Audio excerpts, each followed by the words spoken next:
وَإِذْ قَتَلْتُمْ نَفْسًا فَادَّارَأْتُمْ فِيهَا وَاللَّهُ مُخْرِجٌ مَا كُنتُمْ تَكْتُمُونَ۔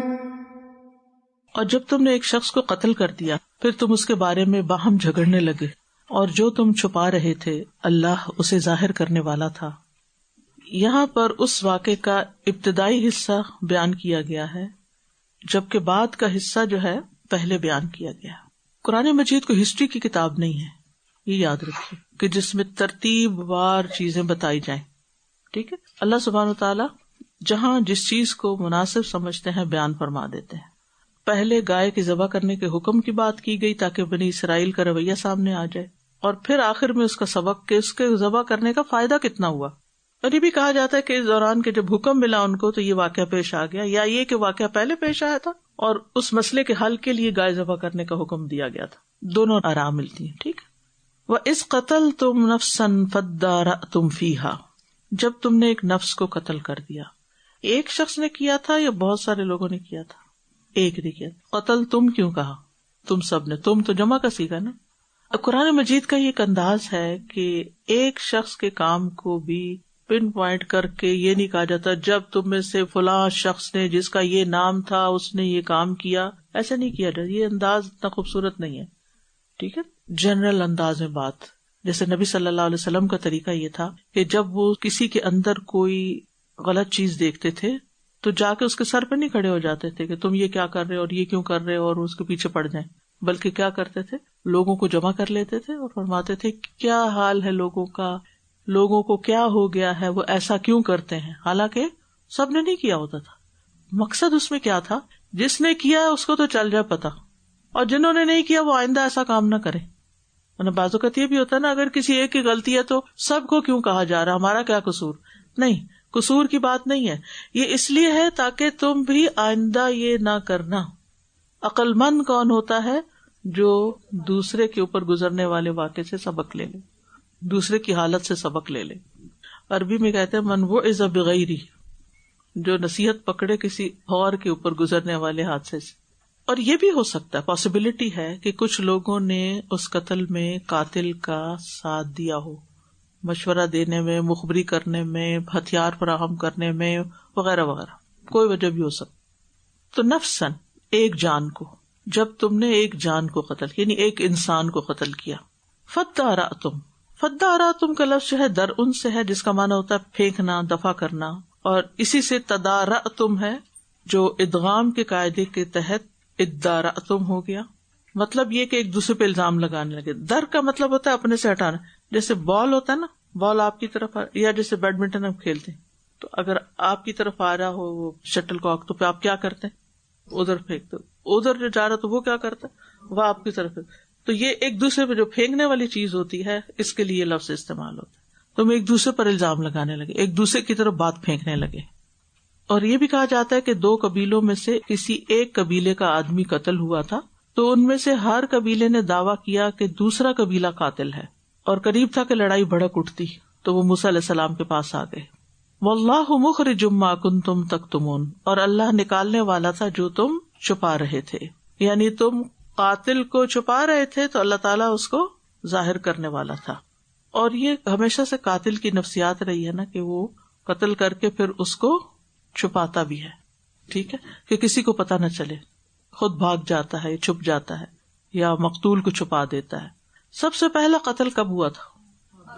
حابیل کو قابیل نے قتل کیا تھا، تو قتل تو کر لیا، پھر اس کے بعد پہلا خیال اس کو کیا آیا؟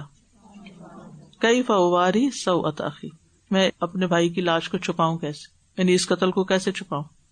تو یہ ایک انسانی نفسیات ہے، وہاں بھی یہی ہوا کہ جس نے چھپانا چاہا تھا اللہ نے اس کو ظاہر کرنا چاہا۔ اور یہ جو بات ہے نا، جرم کر کے چھپ جانا، چھپا دینا، اور یہ سمجھنا کہ معاملہ ٹل گیا ہے، اب کسی کو پتا نہیں چلے گا، یہ بہت ڈرنے والی بات ہے۔ یعنی جان بوجھ کے گناہ اس خیال سے کر لینا کہ کسی کو پتا نہیں چلے گا، اور جب ریپیٹڈلی کوئی ایسی حرکت کرتا ہے نا تو ایک دن ایسا آتا ہے کہ وہ گناہ کھل جاتا ہے۔ ایک شخص چوری کے جرم میں پکڑا گیا، تو حضرت عمر سے کہنے لگا کہ آپ مجھے چھوڑ دیں، میں نے پہلی بار چوری کی ہے.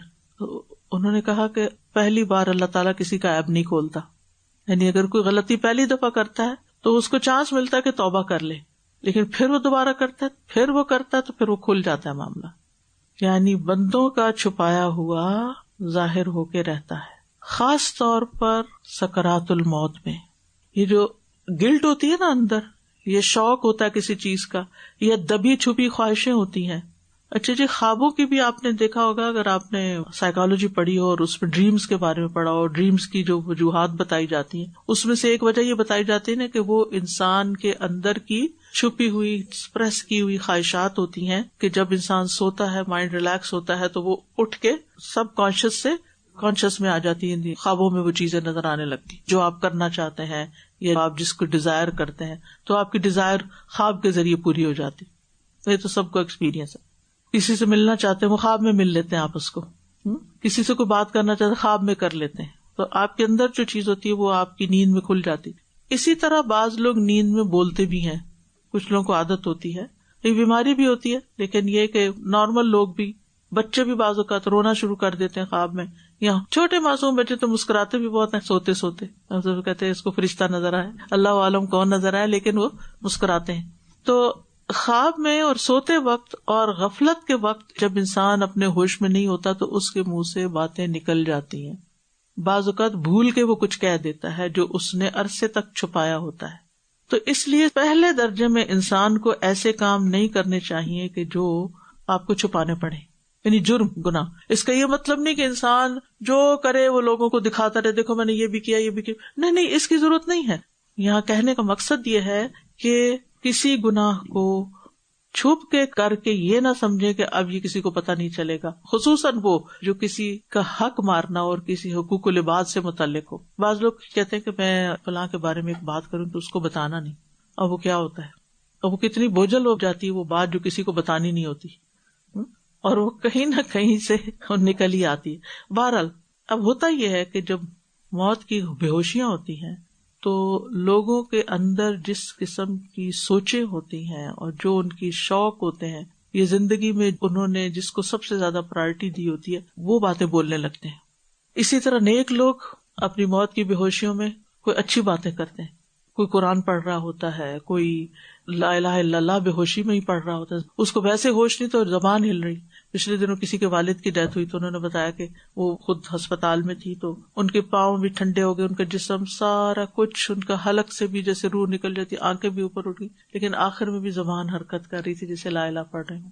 تو جس شخص کو یہ شوق ہو اور وہ روزانہ لا الہ الا اللہ کی تسبیح کرتا ہو یہ سوچ کے کہ مجھے آخری وقت میں نصیب ہو، تو انشاءاللہ کیوں نہیں اللہ تعالیٰ نصیب کرے گا اس کو، کیونکہ زندگی میں اس کی یہ تڑپ رہی ہے، تمنا رہی. لیکن جو بیٹھ کے ہر وقت اس کی غیبت، اس کی شکوہ، اس کی شکایت، اس کا مذاق اڑانا، اس کے فضول باتوں میں وقت ضائع کرنا، پھر وہ اس وقت بھی کام کی بات نہیں کر سکتا. یعنی کہتے ہیں جیسی زندگی ہوتی ہے نا ویسی موت ہوتی ہے. اگر موت اچھی چاہتے ہیں نا تو زندگی اچھی کر لیں. تو اپنے خاتمے سے ڈرنا چاہیے، انجام سے ڈرنا چاہیے، کیونکہ اعمال کا دار و مدار خاتمے پر ہے. واللہ مخرج ما کنتم تکتمون.